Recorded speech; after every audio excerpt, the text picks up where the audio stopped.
Hello everyone, it's Liesl. Welcome. It's been more than 2 years, I can't believe it, since my last video. So, hello to all my old subscribers and welcome to all the new ones. Thank you for sticking with me during this drought of creativity and for putting your faith in me to stick around. I recently shared pictures of these two CD sleeves that I decorated to put in a journal, and some people asked for me to just do a quick explanation of how I did the stamping, etc. So the first question that I got was how I grunged up the sleeves. Sometimes, and mostly, I tea dye, well, those of you who know me know that I tea dye pretty much anything to within an inch of its life, and I only use rooibos tea or red tea. It's my favorite and I love the color, and it really goes tremendously well with my other favorite, which is vintage photo. And you can see how the color goes together so incredibly well. So there you can see the edging. I'll hold it over the white one. There. Right. But these were not tea dyed, so to recreate them, I'm not going to use a tea dyed one. I used just plain white sleeves. And this is going to be a bit like a cooking show where I'm going to set aside and say, and here's one I made before.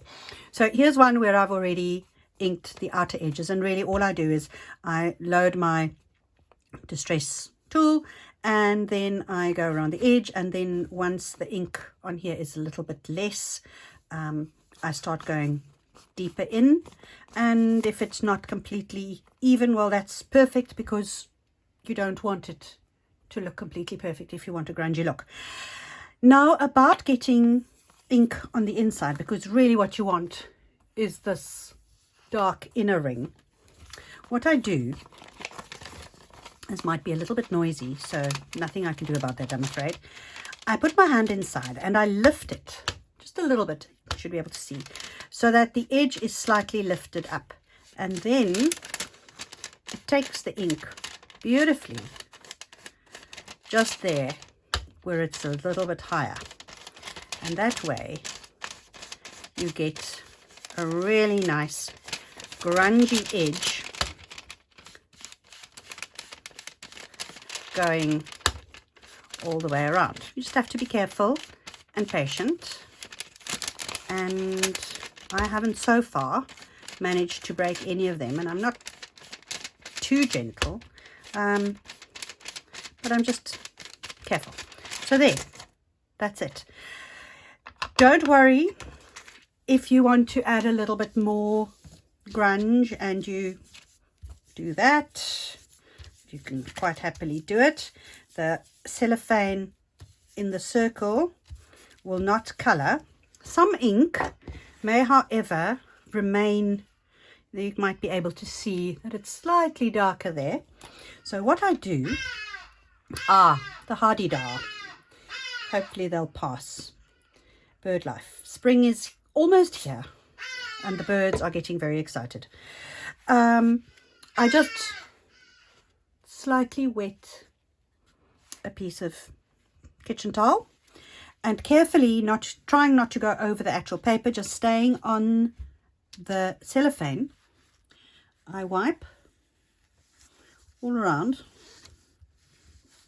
and I will show you there. That's what's come off. So no worries about going over the cellophane to ink your edges. If you feel that it needs a little bit more there, you just go over it a bit more and wipe it again. So that's how you ink it. Really easy. Then stamping on the paper part of the sleeve is obviously not a problem. The paper will take pretty much any ink, and depending on the look you want, you can choose what ink you want to use. But stamping on the cellophane is a completely different matter. So for these, I used StazOn. and it worked really well, and it dried almost instantly, and I had no issues with smearing whatsoever. Perfect, absolutely perfect. I then wondered whether there were any other inks, because not everyone has StazOn, whether there were any other inks that I could try, and I gave various inks a test run, and I must say that although they claim that Brilliance ink works on non-porous surfaces, mine did not dry at all. The only other ink that I found that worked was my archival, the Ranger archival ink. I only have it in black, so I wasn't able to try it with any colored inks, but this works, but not as well as StazOn. It takes longer to dry, and once it is dry, I will show you an example. Here is one that I did with archival. Once it's dry on the, let me take the floral image out, there we go. Once this looks dry, don't be misled. Almost 24 hours later, I went over one that I had stamped like this, and I will show you here. I got little bits of black, but it does dry eventually, and if you are worried that it's still a little bit damp, do give it a good many hours. You can put a piece of paper over it like that and just give it a firm, loving rub. And then this one doesn't, this is old ink on this one. That's what I wanted to show you. But that will help to dry off any bits that persist in being a little bit wet. So archival works, definitely works, but you need to be patient with it. StazOn is the easiest, but we don't all want necessarily to put StazOn on our stamps, so it's up to you what you do. And all I can say is that the archival is a very acceptable alternative. So I will quickly run through a quick stamping, and then I will show you some of the others. So obviously I don't want to go onto the little flap, which is going to, will be bound into a journal, so that'll go on the other side. I don't want to stamp onto that, so I'm just going to put it down like this. And also not obviously, but decide whether you're going to be loading from the side or the top, and how it's going to go into the journal or the book or whatever you're making, and make sure that you don't, for instance, put it down like this and stamp it with an image that might have to be right side up, because then it's not going to be able to be bound into your journal this way. So I'm going to lay it down horizontally, and here is the stamp that I used on these, and I will quickly load up my stamp and just show you how it all works. I have had this stamp for ages, so I don't think it's available at all. It's from Hero Arts, but I bought it, oh my gosh, 7 years ago, I would say, at least, possibly 6 or 7 years. Right, the stamp is going to go over the edges, so I'm going to lay this down on a piece of white paper, and what I've got underneath is just a stamp pad. It helps because I've got slightly uneven edges. Now I've inked to about here, so I put my fingers there so I know, and put it down and press, particularly all along the edge of the circle, because we've got a difference there in height. Even just a little bit from the paper can make a difference to the edge of the image. Let me show you. There we go, and that came out really nicely. I'm very happy with that. So the next thing, and this is more stamping related really, is I really like having something maybe to offset it in the other corner, and I've used it like this, but then if I look at my image, that would look quite nice as a corner. So what I do is I just ink up this little corner.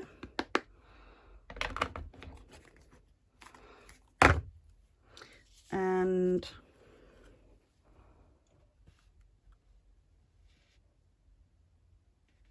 put it down, give it a bit of love. There we go. And there. So that, oh my gosh, and there I put my finger on it. Stays on, does not dry instantly. There's just a little bit. I will live with that.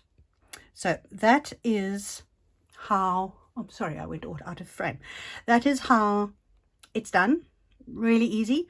A lot of the time when I make these, I use this digi, which is what was in the others.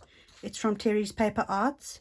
It's called Marseille, and I just find it's very versatile and gives a very neutral yet interesting, you can see there, background to whatever it is that I'm going to be putting in there afterwards. So that's how that worked. Just a few things that I can show you. This was stamped with archival, the Ranger archival, and I went completely over it, and will put something which is a little bit darker in to offset the busyness of the image. So that's that one. I also just grab them because there are a few here. That's another one, just doing corners instead of going over the whole image or so on. And it really is so easy, and it gives such a lovely effect. This taught me something. Also stamped with the archival.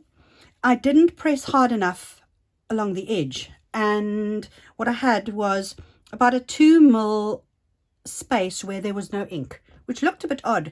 So what I did was I just took a small paintbrush, opened the archival ink pad, dipped the paintbrush in the archival, and filled in the little twigs and things that hadn't properly stamped, and now it's perfect. So something, if your stamping does not go completely to plan and you have a few spots where the ink didn't take properly, you can, with the archival at least, take a paintbrush, a thin paintbrush, load it with a bit of ink and paint on the cellophane, and it works very well. I was delighted to see that I was able to do that. Then also, here's another one. This is that stamp. I tried it with, what was it? Brilliance. Tsukineko Brilliance. It didn't dry. It did not dry on the cellophane to the extent that I could take a piece of kitchen towel, wipe it, and all the ink came off. So what I did then was I just took a piece of fussy cutting and glued it on, and I actually think it's given it a really nice effect. So that's this one. One could easily add a little paper dragonfly and even a little bee if you wanted to, but really the stamping's fine. So that's that. And then there was just one more, which is where I originally got the idea from to actually go onto the cellophane, was this M1. I replaced the cellophane with some printed tracing paper, so because I wanted it slightly see-through, but I also wanted color. And I stamped here before I actually put the tracing paper in, and I thought, drat, I really should have rather stamped over the image, and that's why I then ended up putting a piece of fussy cut greenery on it, which I actually really like. But this is where the idea originally came from, is when I did this and I suddenly thought it would be rather nice to be able to stamp in the actual window.